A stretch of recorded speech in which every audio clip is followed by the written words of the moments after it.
पोळी भाजीच्या व्यतिरिक्त चटपटीत, चविष्ट आणि पटकन तयार होणारी रेसिपी कोणती? तर आज मी तुमच्यासाठी घेऊन आले आहे सोया शाही बिर्याणी आणि तीही 15 ते 20 मिनिटात तयार होणारी. इतकी स्वादिष्ट की घरातले पुन्हा पुन्हा तुम्हाला सांगतील का बिर्याणी कर. कशी? चला मग आपण रेसिपीला सुरुवात करू.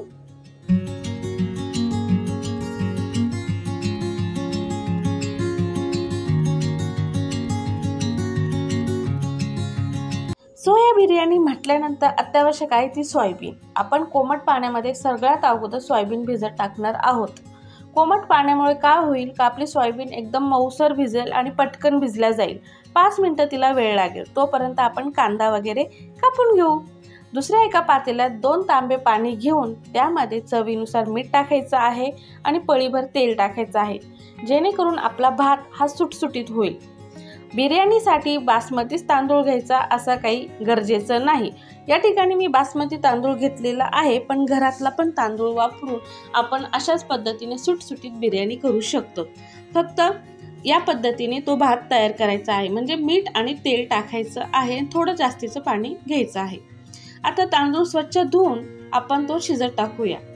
5-1 मिनिटानंतर आपला तांदूळ चांगला फुगला जातो आणि शिजला जातो. थोडासा कच्चा ठेवायचा आहे आपल्याला, एकदम मऊसर शिजवून घ्यायचा नाही. आणि थोडं जास्तीचं पाणी घेतलं तर गाळायला खूप सोपा पडतो.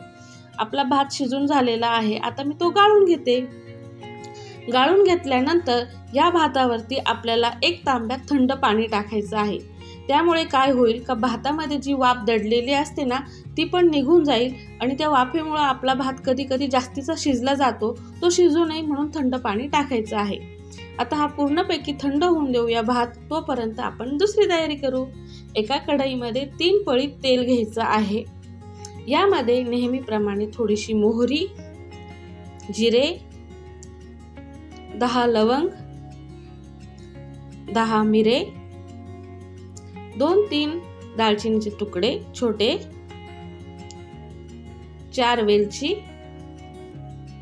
थोडेसे काजूचे तुकडे आणि 3 छोटे तेजपान, थोडासा हिरवागार कढीपत्ता आणि 2 मोठे कांदे जे बारीक उभे चिरून घेतलेले आहे. आता या ठिकाणी मी 200 ग्रॅम तांदूळ घेतलेले आहे. तुम्ही तांदळाच्या प्रमाणानुसार हे मटेरियल घेऊ शकतात. मी 3 माणसांसाठी ही बिर्याणी करत आहे. फक्त कांदा चांगला परतून झाला की यामध्ये 1 चमचा लसूण पेस्ट आणि 1 चमचा आल्याची पेस्ट टाकायची आहे. ती चांगली परतून घ्यायची आहे. त्यानंतर यामध्ये 2 मोठे टमाटरची प्युरी आणि 3 मोठे चमचे दही. आता हे मिश्रण पुन्हा एकदा एकजीव करून घ्यायचं आहे. त्यामध्ये चवीनुसार मीठ टाकून घेऊ आपण.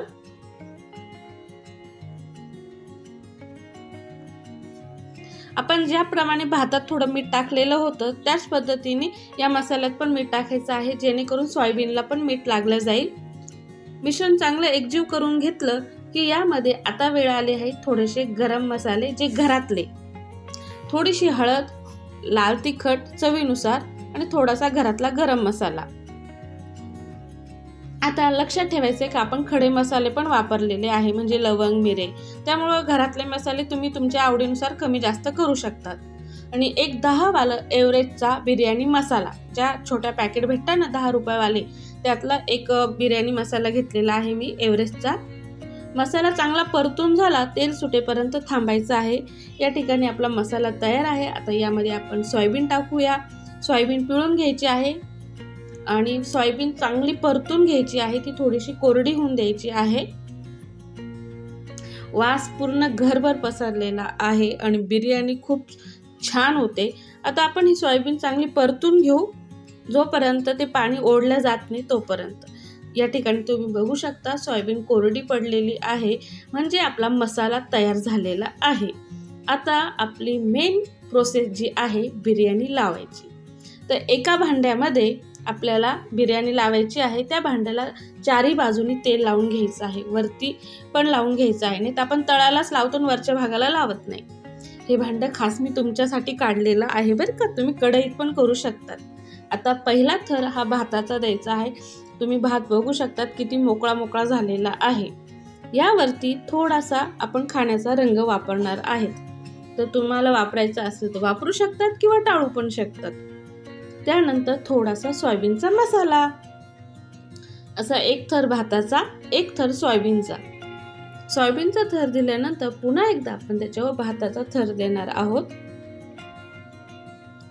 तो झाल्यानंतर त्याच्यावरती सोयाबीन मसाला. आता मी रंग आतमध्ये काही टाकत नाही, खाली आणि डायरेक्ट वरती टाकेल. पुन्हा याच्यावरती उरलेला संपूर्ण भात टाकून द्यायचा आहे. चारी बाजूला तो पसरून द्यायचा आहे. यावरती चमचाभर तूप टाकायचं आहे. तुम्ही गाईचं पण तूप वापरू शकता किंवा नाही वापरलं तरी चालेल. त्यानंतर पुन्हा थोडासा रंग, मी या ठिकाणी जिलेबीचा रंग वापरलेला आहे. त्यानंतर अर्धा कप दूध, यामध्ये 2-3 काड्या केशरच्या टाकल्या होत्या आणि भरपूर अशी कोथिंबीर टाकून यावरती झाकण ठेवायचं आहे आणि 15 मिनिटं एकदम बारीक आचेवरती आपल्याला आपल्या बिर्याणीला दम द्यायचा आहे. हो, दम देऊन द्यायचा आहे बिर्याणीला 15 मिनिटं. आणि बघा, त्यानंतर मस्तपैकी झाकण उघडल्या खमंग असा वास आलेला आहे आणि आपली बिर्याणी तयार आहे. रंग बघून भूक लागली की नाही? थांबा, अगोदर मी तुम्हाला काढून दाखवते. बघा, दाणे दाणे मोकळा झालेला आहे एकदम आणि आता खाण्याची वेळ आलेली आहे. बघा, तुम्हाला सांगता माझ्या तोंडाला पण पाणी आलेलं आहे. आता मी प्लेटमध्ये काढून दाखवते तुम्हाला आणि तुम्ही सांगायचं आहे मला का बिर्याणी झाली तरी कशी. आणि रेसिपी आवडल्यास लाईक करा, शेअर करा आणि हो, माझा चॅनल सबस्क्राईब करायला विसरू नका. पुन्हा भेटूया अशाच एका नव्या रेसिपी सोबत. व्हिडिओ पाहिल्याबद्दल धन्यवाद.